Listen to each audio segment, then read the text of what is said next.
की गई है। तो जो स्टार्टिंग में जो प्रस्तावना है, प्रस्तावना में हमारा तोबैस का परिचय बताया गया है। बाइबल में तोबैस की कहानी, कहानी का अर्थ और तोबैस का आखिरी जन्म, आगे की कहानी, क्या आत्मा को सब कुछ पता है, चैनलिंग, क्रिम्जन सर्किल का आविर्भाव और क्रिम्जन सर्किल क्या है। आज हम इस टॉपिक को पूरा कवर करेंगे। तो जैसा कि हमें पता है कि तोबैस और जाफरी आपस में अभी दोस्त हो गए हैं। और इसके पहले हम जाफरी के बारे में जानकारी लेंगे। जाफरी एक सक्सेसफुल बिजनेसमैन थे, अभी वो रहे हैं। और उन्होंने कुछ टाइम के लिए स्पिरिचुअल प्रैक्टिस करी थी। उसमें उनको हल्का सा अच्छा लगा, जब किसी का उन्होंने प्री बर्थ देखा, जब प्रैक्टिस करी तो उनको उससे फील हुआ कि हाँ, ये अभी अच्छा काम है, इसको आगे बाद में कंटिन्यू करेंगे। बट वो वापस से अभी अपनी फिजिकल लाइफ में उन्होंने कम से कम पूरे 20 साल बिताए। जब उन्होंने फिजिकल लाइफ अच्छे से कंप्लीट कर ली, फिर उनका मन वापस से स्पिरिचुअलिटी में आया। और स्पिरिचुअलिटी में आने के लिए उनके एक दोस्त लिका रोल ने उनकी हेल्प करी।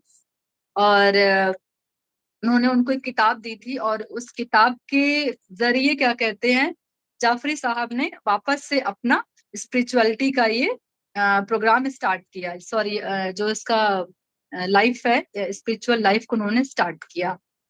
और जब उनके साथ तोबैस की चैनलिंग होती थी तो उनको स्टार्टिंग में सही से फ्रीक्वेंसी उनकी नहीं मैच करती थी। तो तोबैस के साथ जब उनकी फ्रीक्वेंसी धीमे धीमे मैच करने लगी तो वो कंफर्म करके ही आगे को वो उसको बताते थे।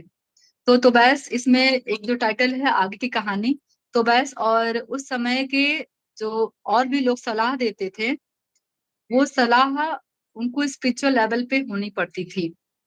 और उन्होंने ये बोला है कि जो भी वहाँ की नॉलेज है या यहाँ की नॉलेज है, उस नॉलेज को अपने मेन पर्पस के लिए ना यूज करके हमारे अर्थ के लिए क्या अच्छा हो सकता है उसके लिए यूज होना है। फिर टॉपिक आता है, क्या आत्मा को सब कुछ पता है। जाफरी साहब तोबैस से पूछते हैं कि उनको लगता है कि तोबैस को सब पता होगा, वो ऊपर रहते हैं और हम फिजिकल लेवल पे रहते हैं। तो चूंकि वो भी आत्मा फॉर्म में है, एनर्जी फॉर्म में है, तो उनको पता होगा। तो उनसे पूछते हैं कि क्या आपको सब आत्मा को सब पता होता है। तो बस ने इतना अच्छा आंसर दिया, कहा कि नहीं, हमें सब नहीं पता होता है। जैसे आप कोई इंसान सड़क पे खड़ा हो तो उसे सिर्फ दूर की गाड़ी खड़ी दिखाई पड़ सकती है, ऐसे ही हम लोग अगर कोई इंसान इमारत के ऊपर खड़ा हुआ है, उसे गाड़ी कहाँ से आ रही ना दिख सकता, लेकिन गाड़ी किधर मुड़ेगी वो ड्राइवर पे डिपेंड करता है। तो बहुत अच्छी बात, मुझे ये महसूस हुआ, मेरे अंदर भी ये बात थी कि हो सकता है कि जो हमसे ऊपर डायमेंशन में रहते हैं उनको सब कुछ पता होगा, बट ऐसा नहीं है। वो ऑन द मोमेंट क्या होगा वो डिपेंड करता है कि अभी आगे क्या काम होने वाला है। फिर बात आती है चैनलिंग की। तोबैस और जाफरी का चैनलिंग होता है। मैंने बताया था कि चैनलिंग के लिए एक दिन तोबैस ने बोला कि अभी हम चैनलिंग करेंगे। तो जाफरी साहब को लगा कि अभी चैनलिंग तो कोई जानता नहीं है, कहीं कुछ गड़बड़ ना हो जाए। लेकिन अब तोबैस तो उनको तो अर्थ पे चेंज करना था, तो अब उनकी बात तो वो टाल नहीं सकते थे। तो उन्होंने सबको बुलाया अपने घर पे जिसको बुलाना था। और जब जाफरी साहब ने पीछे पलट के देखा कि मैं क्यों डर रहा था, तो बैस की बातों को मैं दुनिया को क्यों नहीं बताना चाह रहा था, तो उसमें उन्होंने ये पाया कि जो उनकी पर्सनालिटी थी एज अ बिजनेसमैन, कहीं लोग उन्हें गलत ना समझे। उनको हेजिटेट था इस बात को लेकर के। इसके अलावा उनको ये भी डर था कि कहीं तोबैस मेरी कल्पना तो नहीं, क्योंकि वो तोबैस को इतने अच्छे से नहीं जानते थे। फिर एक दिन उन्होंने पूछा भी कि तोबैस को मैं नहीं जानता, मैं सिर्फ तुम्हें जानता हूँ, सोसाइटी को मैं क्या बताऊंगा। थोड़ा उनको डाउट था इस बात के लिए। अगेन टॉपिक आता है, क्रिम्जन सर्किल का आविर्भाव कैसे हुआ। तो 1999 में अगस्त के महीने में जब तोबैस ने अपना पहला पाठ सुनाने के लिए जाफरी को अपने दोस्तों को आमंत्रित करने के लिए कहा, शायद लोग इसको एक व्यापार की तरह देखेंगे, ऐसा समझकर जाफरी डर गए थे। जब उनका पहला वहां पे घर पे उन्होंने जैसे अभी हम लोग के संग क्या हो रहा है कि अभी हम लोग घर पे भी ग्रुप मेडिटेशन करा रहे हैं, तो अभी एनर्जी इतनी अच्छी हो गई है कि लोग अब समझ पा रहे हैं कि हाँ। तो लेकिन जब ये तोबैस और जब जाफरी साहब उस टाइम कर रहे थे, तो जाफरी को डर था, क्योंकि उस समय ये एनर्जी इतनी ज्यादा धरती पे नहीं आई थी। तो उनको लगा कि अभी हम बुलाएंगे तो लोग क्या सोचेंगे। तो खैर जो भी रहा, जाफरी ने अपने घर पे पूरा अरेंजमेंट अच्छे से किया। और वहां पे काफी लोग भी आए थे। जो ये वहां पे एक ग्रुप बना, जब वो चैनलिंग हुई ग्रुप बना, उसको ही उन्होंने क्रिम्जन सर्किल बोला। जैसे अभी हम लोग घर पे मेडिटेशन कराते हैं, तो हम लोग ग्रुप मेडिटेशन घर पे भी करा रहे हैं, तो इसको हम लोग क्रिम्जन सर्किल भी कह सकते हैं। But as a technical word ये उस टाइम पर क्रिम्जन सर्किल कहलाया। और फिर उस टाइम पे भी बहुत सारे लोग तोबैस के श्रोता बन गए। तोबैस हर जगह छाने लगे और बहुत सारे मास्टर्स की चैनलिंग होने लगी। फिर अगेन आता है कि व्हाट इज क्रिम्जन सर्किल क्या है। क्रिम्जन सर्किल उसमें वही है जो लोग स्पिरिचुअल लेवल यानी कि जो स्पिरिचुअलिटी में है, और जहाँ चैनलिंग हो रही है, वो उस टाइम पे महीने में एक बार चैनलिंग होती थी, और जिसको वहां पे आना होता था चैनलिंग में, वो उसमें अंदर आ सकता था। और वहाँ वहाँ जो भी इंफॉर्मेशन दोनों के बीच में हो रहा है, यानी कि तोबैस के बीच में और जाफरी के बीच में जो जो कन्वर्सेशन होता था, जो लोग उस ग्रुप में बैठते थे, उसी को हम लोग क्रिम्जन सर्किल कहते हैं, ऐसा इन्होंने बताया। और ये हम इंटरनेट के थ्रू भी कर सकते हैं। मतलब कि जैसे अभी हमारा इस टाइम पे इंटरनेट भी स्टार्ट हो गया, हम लोग अभी जूम पे कैसे बात कर रहे हैं, हम लोग जूम पे इंटरनेट के थ्रू बात कर रहे हैं। तो यही सेम चीज वो क्रिम्जन सर्किल में भी था। तो जो उसमें पार्टिसिपेट, जैसे हम लोग ध्यानी है, तो वहां पे उन्होंने बोला कि क्रिम्जन सर्किल में जो लोग पार्टिसिपेट करते हैं, उनको सोबरा कहते हैं। सोबरा यानी कि जो स्पिरिचुअल लेवल पे नॉलेज भी पा लिए हैं और दूसरों को सिखाएंगे। तो कुल मिला के अभी जाने की अब ये बुक हम अच्छे से समझ पा रहे हैं। इस बुक को मैं बहुत अच्छे से इसे समझ पा रही हूँ, क्योंकि मैं अब जिस फ्रिक्वेंसी में हूँ, जिस चीज को मैं समझ पा रही हूँ।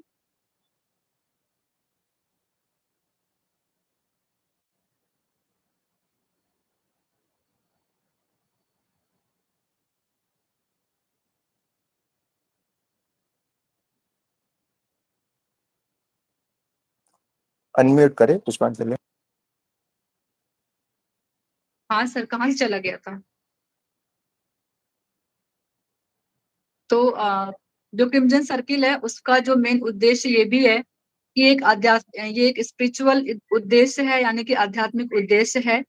और वह यह है कि इस ग्रह पर और सृष्टि की दूसरी जगह पर एनर्जी का उपयोग कैसे करना है, इस बात को सिखाना है। माया जाल की उस तरफ से ज्ञान शक्ति और प्रेम शक्ति को तोबैस और क्रिम्जन सर्कल धरती पर ला रहे हैं। और क्रिम्जन सर्किल तोबैस के नूतन आध्यात्मिक एनर्जी क्लास रूम का नाम दिया गया। जो भी उनके वहां पे उस टाइम पे काम हुआ था, जो भी ग्रुप बना, तो उन्होंने ये टाइटल का नाम दिया, नूतन आध्यात्मिक एनर्जी क्लासरूम। और जो वहाँ लोग इकट्ठा होते हैं, ध्यान करते हैं, चैनलिंग होती है, उसको क्रिम्जन सर्किल कहा गया। और जो वहां पे स्पिरिचुअल नॉलेज लेकर के आगे बढ़ते हैं, उनको सोबरा कहा गया। तो अभी हम लोग भी सोबरा ही हैं, क्योंकि हम लोग को भी स्पिरिचुअल नॉलेज हो रही है।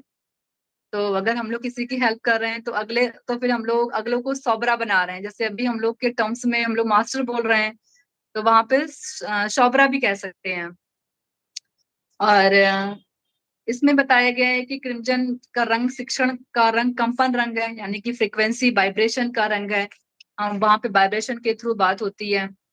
फिर क्रिम्जन सर्किल बता रहा है कि जो लोग वहां पे हैं वो कह रहे हैं कि मानव में आध्यात्मिकता और चेतना लाना इस सर्किल का मुख्य उद्देश्य है।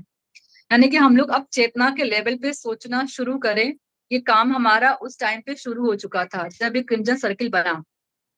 और आत्मा के रूप में रहने वाले शिक्षक से अधिक मानव रूप में रहने वाले शिक्षक बहुत महान हैं।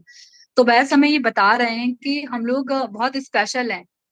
हमारे पास बॉडी है, तो उनको बहुत अच्छा लगता है कि हम बॉडी में रहकर भी इतना अच्छा काम कर रहे हैं, स्पिरिचुअल नॉलेज ले रहे हैं। और जो ऊपर एस्ट्रल मास्टर्स बैठे हैं, और उनकी भी हम लोग हेल्प ले रहे हैं। हमें लगता है कि वो बेटर है और उनको लगता है कि हम बेटर हैं। तो लेकिन अभी इस बुक से मुझे मालूम चला है कि यस, हम लोग बहुत अच्छे हैं, बेस्ट हैं। डुअलिटी में रह करके हम लोग बहुत अच्छा काम कर रहे हैं। तो बेस्ट से ये कंफर्म हो गया कि हम लोग परफेक्ट हैं, बेस्ट हैं। और फिजिकल बॉडी मिली है तो उस पर बहुत गर्व करना ही है। और इसके बाद फिर ये कह रहे हैं कि चैनलिंग का बता चुके हैं कि फ्रीक्वेंसी जब मैच हुई धीमे धीमे, वो सब बातें होने लगी। लेकिन तो जो जाफरी साहब थे, जब वो बात करते थे तो वो ऐसे ही बात नहीं करते थे। कुछ कुछ उन्हें जहां जहां उन्हें अनकंफर्ट लगता था, तो टेलीपैथी के थ्रू तो वैसे कंफर्म करके बोलते थे कि ये मेरे मन के विचार तो नहीं। ये तुम्हारे ही विचार है, वही की इंफॉर्मेशन है, तो वो टेलीपैथी के थ्रू से कंफर्म करते थे। और जहां जहां अगर उनको आंसर नहीं आता था तो वो 2 मिनट के लिए शांत रहते थे। तो इस तरीके से तोबैस की जाफरी की बातचीत हुई, क्रिम्जन सर्किल जाना हमने, शोबरा जाना हमने। और मैं एक एक लाइन, ये 5-6 लाइन उसको मैं पढ़ूंगी। तोबैस अपने संदेश, जब तोबैस किसी की चैनलिंग करते हैं तो ऐसे आते हैं। तोबैस नामक मैं कवलुद्र बुलाया जाने वाला जाफरी हॉफ द्वारा बात करता हूँ, लेकिन हम सभी में से हर एक के साथ, आपके दिल के साथ, आपके दिव्य आत्माओं के साथ, मतलब प्रज्ञात्माओं के साथ आज बात कर रहा हूँ। आप जो बातें सुन रहे हैं और पढ़ रहे हैं वह इतनी जरूरी नहीं है। जरूरी है शोबरा और उनके कुटुंब को देने वाले संदेश, प्रेम और एनर्जी, ये जरूरी है। आखिरी में इतना ही बात कहकर समाप्त करते हैं। यानी कि जब तोबैस मास्टर उतरते हैं, क्योंकि मैंने उनको देखा है, मैं उतने अच्छे से तोबैस की तरह नहीं बता पाई हूँ, लेकिन तोबैस का मैंने चैनलिंग होते देखा है, पल्लवी मैम की मैंने क्लास करी थी। तो जैसा इस बुक में लिखा है, बिल्कुल सेम फ्रीक्वेंसी, सेम आवाज में वो बात करते थे पल्लवी मैम से, और बोलते थे कि मैं तोबैस। तो उन्होंने, चूंकि ये जाफरी से बात कर रहे हैं, तो जो उनका टॉपिक है, जिस तरीके से बात करने का लहजा है, वो बहुत अच्छे से उसमें लिखा हुआ है, तो ये मैं कनेक्ट कर पाई। और इसी प्रकार से तो हमारा जो प्रस्तावना है ये खत्म हुआ है। और पहली आत्मा, सृष्टि का प्रारंभ, आकाश तत्व हम बाद में कल स्टार्ट करेंगे, अगर अभी टाइम बचता है तो अभी इसको स्टार्ट कर देते हैं। इसके अलावा जो अभी इसके बीच में, इसके पहले जो हम लोग बातचीत कर चुके हैं, उसमें राफेल एंजल का नाम आया था। राफेल एंजल जो है वो अगर कोई डर का सामना कर रहा है, किसी को अगर डर है किसी भी चीज में लेकर के, तो राफेल एंजल्स उसके डर की क्लीनिंग करते हैं। और राफेल राफेल का नाम बाइबल में भी था, और तोबैस का नाम भी बाइबल में था, लेकिन बाइबल से उनका नाम हटा दिया गया था। और उनको जो है फिर तोबियत ग्रंथ में उनका नाम मिला, उसमें वो मेन कैरेक्टर थे। तो आज का हमारा इतना ही है। सर अगर टाइम है तो सर मैं ये 2 टॉपिक और स्टार्ट कर लेती हूँ। आज लोग भी कम है तो आराम से कल ही पूरा अच्छे से चालू करेंगे, हाँ, ठीक है। यस सर, जी। क्योंकि अब क्या कहते हैं, जो हमारा ये अब स्टार्ट होगा ये हमारा मेन है। क्योंकि अब जी यहाँ से जी हमें मालूम चलेगा कि अभी हमारी सृष्टि कैसे थी, धरती कैसे बनी, हम कैसे आए, कैसे हम डिवाइड हुए। तो अब हमारा जो मेन टॉपिक है न्यू एनर्जी का, वो यहीं से स्टार्ट होगा। बाकी जो हमने पहले जानकारी ली है, वो चैनलिंग है, क्रिम्जन सर्किल है, और शोबरा है, रेवती मैम ने कैसे अपनी लाइफ को किया, सर वो इतना था। तो थैंक यू सर। जी जी बिल्कुल। जी थैंक यू। कल से वो कंटिन्यू करेंगे जी पहले सर। चैप्टर से, ठीक है।